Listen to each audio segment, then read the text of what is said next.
of fun though, Tony assigned us.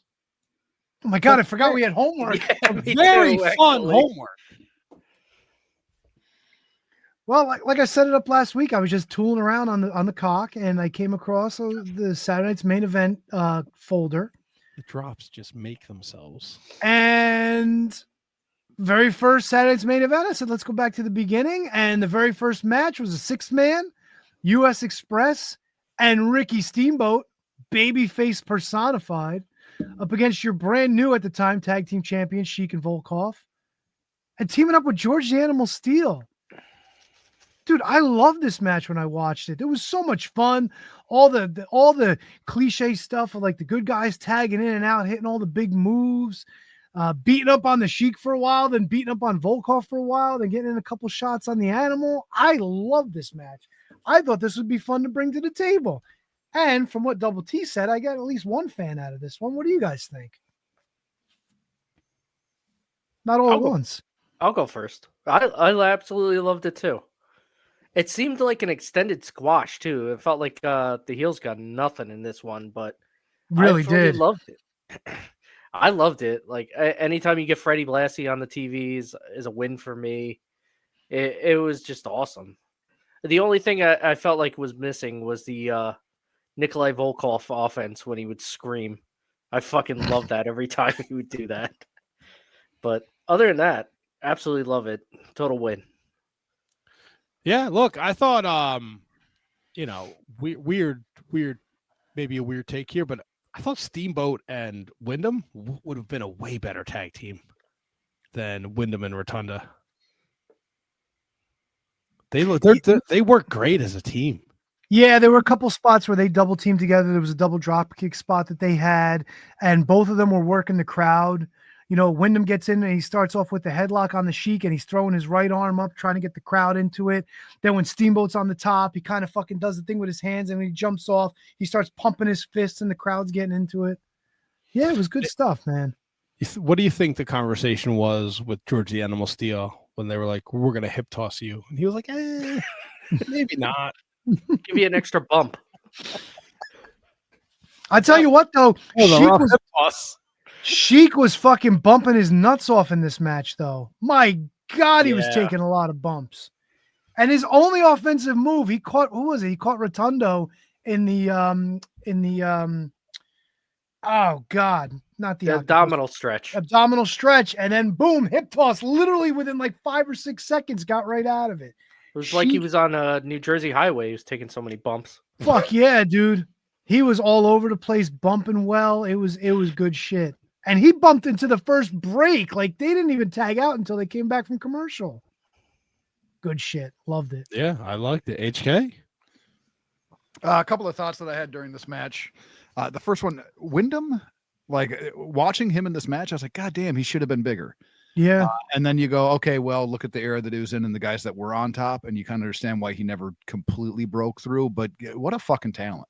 Like, just what a fucking talent. He did break through because his family's fucking assholes. Well, this is true. That's very that the Wyndham that Wyndham. I wholeheartedly think Wyndham that we were gonna get a Widowmaker Hulk Hogan feud if not for what his fucking father did and his brother. Whoops. Oopsie doops. I'm sorry, HK. I didn't mean to cut you off. No, it's totally fine. I just like that was watching this match. That was one of the first thoughts that I had. It was goddamn, he should have been more. The second thought I had, I just don't know why they you put Rotunda in the suit and call him IRS. Like, Tony, I wasn't, I wasn't around for this when it was happening live. When he trots out there, were there people going, well, what the fuck? That's not, his name's not Irwin. You know what I mean? Like, was that a thing at that time? Oh yeah. Everybody knew it was Mike Rotundo for sure. Okay. But then again, this is also post US Express, but this is a long time before that. Yeah. And then it was also, Varsity Club. Like, Rotundo's been around, you know? Yeah, it just kind of threw me for a loop, just trying to like figure that whole thing out. Well, don't forget too, in that part of the 90s, like we got Saba Simba. Like Right. everybody was just grabbing like new gimmicks. Tito Santana became the Matador. You know what I'm Right. saying? Yeah, I mean, One Man Gang became Akeem. They were kind of just giving everybody like different shit to do. just You know? shaking it up. Yeah, I got you. The ring itself, was that a little bit smaller than the usual ring? Kind of seemed that way, right? Right, when every time Volkoff got fucking rolled up, he was outside the fucking ring. God, that drove me nuts. But you know what? It bugged me. But then I think because the last couple of months I've been watching like late 70s, early 80s, like all-star wrestling, championship wrestling. Yeah. And that shit within a match, that happened a lot more than you think. Like, not necessarily like the sunset flips into the corner, which that one where you fucking went right into the buckles. I was laughing, and the referee's like, no.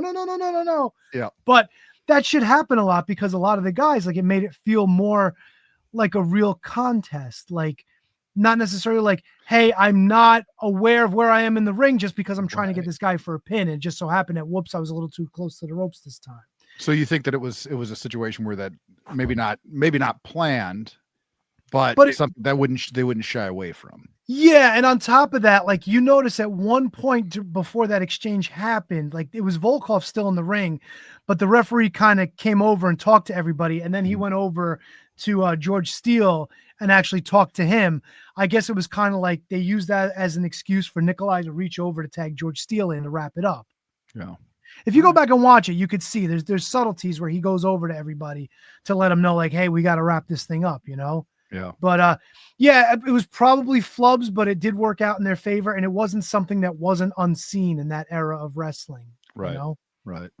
All right. Yeah, and those were kind of, I enjoyed the watch. I loved seeing Baby Fink. That little Fink out there was fucking awesome. Like, just to see him like a youthful, healthy Fink, like you want to think of him that way. That was fantastic. But no, I thoroughly enjoyed the match. I didn't think going into this, watching this 6-man, I would leave it wanting to see more Wyndham, but I left it wanting to see more Wyndham. You know what I mean? So that I appreciate. And I don't know if you noticed in the pre-match interview with the four of them, who spoke? It was Wyndham and Captain Lou. Yeah. They didn't go to Steamboat. They didn't go to Rotunda, but Wyndham was a house of fire cutting that promo. Steamboat. And we got Nikolai Volkoff singing the Russian national anthem on top of everything. Fantastic. What a voice. We got the cool looking old belts that look like the NWA belt. You know, it was a lot cool in this. And did you guys stick around until after the match when Sheik and Volkoff started beating up on George Steele? Yeah. Yeah. Oh, yeah. And then there's that awkward moment in the aisle where they're interviewing Blassie and the tag champs, and all of a sudden George Steele's walking by and just fucking Pearl Harbors them. Fucking Captain Lou fucking pushes fucking Blassie. Oh, he was talking shit. He's like, Blassie, you get involved. He's like, I'm gonna split you open. What happened out there? That guy's nuttier than a fruitcake. Well, what I think maybe some people who grew up in this time period don't realize was that like Fred Blassie was an accomplished wrestler. Lou Albano was an accomplished wrestler. Like these guys are former in-ring talents. Yeah. So like when they talk about like we're going to beat each other up, like they could handle their own. I want to say years later, I don't know if it was Fred Blassie, but didn't Lou Albano have a cage match in the Garden against another manager at some point? It wouldn't have been Blassie because he's like surgically repaired at that point. Yeah, it wasn't Blassie. I don't think it was Jimmy Hart. Maybe it was Heenan. Fuji? I don't know if Fuji was going at that point. I'm gonna look up his but Heenan had issues too. I can't imagine it'd be Heenan. Yeah, but Heenan also wrestled like often enough. Like he had matches against the Warrior on house shows. You know, he stepped in at Survivor Series, you know. How far? Because in '86 he did a lot of stuff where Captain Lou teamed with the Bulldogs and wrestled Johnny V and the Dream Team. Oh no! This was 1985. It was Fred Blassie. Oh really? Okay, yeah. It was Fred Blassie. Wow. Yeah. It says this post on Reddit. They called it the Fossil Jostle. This guy posts, I'm going through every winner of the Worst Match of the Year award, which it won for 1985 in the Observer Awards. And My OCD ass is bothered. This guy was actually looking for the match to try to watch it and was pissed off that it wasn't anywhere that he could find it. I would love to watch that. I would love. It's one of those car crash things, man. You got to see it. Yeah, so apparently they did a match in August of '85 at Nassau Coliseum that ended in a DQ, which led to the steel cage match the next month at the Nassau Coliseum. Oh my god! Let's see if They it's said- in my.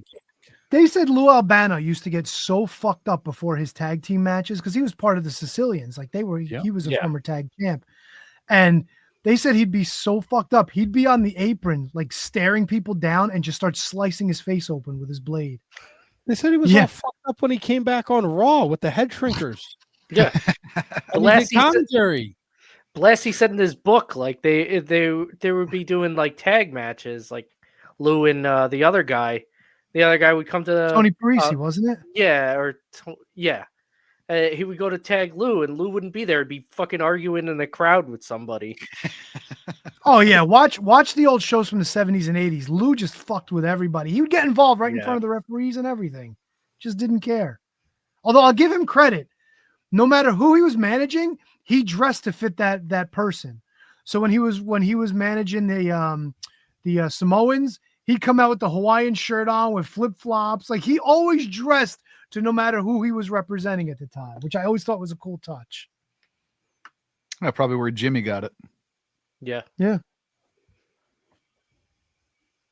All right, folks, around the horn. Sorry, I'm looking up to see if I have any of the Captain Lou gimmicks. I got a Bulldogs Captain Lou against Valentine Beefcake Johnny V match. Looks like I got handsome Jimmy, Gentleman Jerry, Luscious Johnny, and Captain Lou against Tito Santana, Dominic DiNucci, Ivan Putski, Andre the Giant. That's early 80s, definitely. 79. 79, okay. All right. Yeah. That's a very young Tito Santana at that point, too. What is this? That's That's promo. super young babyface Tito in 79. All-Star Wrestling. What is this? Oh. Sorry, that was loud. Oh, no. That match you mentioned, Captain Lou teamed up with the Bulldogs? Yeah, Yes. they lost that match, right? Oh, I don't know what the results of the match were. Because Captain Lou had 2 quote-unquote retirement matches, and I think that was one of them that aired like on the TV shows. I forget if it was Challenge or Superstars. I could be wrong, but I think I'm remembering that right. Yeah, there's a good chunk of Captain Lou stuff in here. I'll have to go through, see if I can find that match of him and Blassie. And I like the way George Steele turned face. You know, he was fucking in the ring. He went to tag. Koloff and Sheik jumped off and just fucking walked out on him, and he gets rolled up, and then he fucking loses his mind. He does the fucking turnbuckle gimmick, and Captain Lou has to calm him down. They kind of give you a little backstory. Captain Lou used to manage. At the very beginning, as a throwaway, Vince just throws it out there. Yeah, That it was was well good done. stuff. Well done. So thumbs up all around? I give it a thumbs up, man. Absolutely. Fuck yeah, we got a streak, baby. And I am not going. So I had Oh no. I had a match. Oh no. I had a match for you, but then I watched it, and I couldn't do it because it was not good. It was not good. It was Aw. bad. It was bad. So I had to pivot. I was trying not to do another WCW match because I feel like I've been doing a lot of WCW matches. So I went to the AWA, and that's where I thought I'd found something, but then I had to scratch it because it was atrocious. So Can I ask you what you scratched? you very much can. It was AWA Super Clash 3. Yep. It was the Which Rock match? and Roll Express against the Stud Stable. Yeah. And I thought it was Jimmy Golden. It was fucking Colonel Robert Parker. I thought this was going to be perfect for you, HK. Was that one at that one wasn't at the Dome. Was that the Met? I don't know where it was. Okay. I don't know where it All was. The referee was Mike Enos. Okay. Like he wasn't a wrestler yet, but the Yeah. match is complete and utter dog shit. Complete and utter. It's like 16 minutes. It's fucking bad. It ends in a DQ. It's very disappointed with it. Just not good. There's no redeeming quality of it. I think this is towards the end of the AWA too, because like the place was a lot of empty seats. Super Clash 3 was Lawler and Von Erich. Erich, wasn't it? Yeah. So that was at the Dome. Okay, It was at the Metrodome. it was not good. It was not good. So I pivoted, and I take you back to March 27th, 1993. Ricky Steamboat and Shane Douglas against the Hollywood Blondes. Ooh. It's available on YouTube. I will put the video link in the show description, and I will send it to you guys. It's about 19 minutes, and it's a tag title match. Steamboat and Douglas against the Blondes from WCW Worldwide. I love that. I Good love stuff. Sorry, I'm just trying to think. Was that Super Clash 3? Maybe that was in Chicago? Let me see. It's driving me nuts now. Arr. It was in Chicago at the UIC Pavilion. Okay. Attendance 1,672. Wolf. Buy rate on pay-per-view 45,000. It's not too bad. And Lawler and Von Erich was not the main event. The No. Rock and Roll Express Stud Stable went on last. Oof. In a double DQ for your main event match. 7 fucking minutes. It was awful. Awful. I hated it. You should have picked Sergeant Slaughter and Colonel De Beers with Diamond Dallas Page in a boot camp match. It's on the net though. This whole thing's on the network. Mm-hmm. Dude, you should have gave us the Street Fight Lingerie Battle Royal with the stars of POW. What? The Syrian terrorist, Bambi, Peggy Lee Leather, Lori Lynn, Brandy May, Malibu, Nina, who we all know, Pocahontas was in this thing, and Luna Vachon. How could you rob us of this? More because I was not looking at the card. I was looking for a particular match. Street Fight Lingerie Battle Royal. And I would not have picked that. You know I wouldn't have picked that. I'll pick it. Good for you, HK. Oh boy. So that's homework for next week.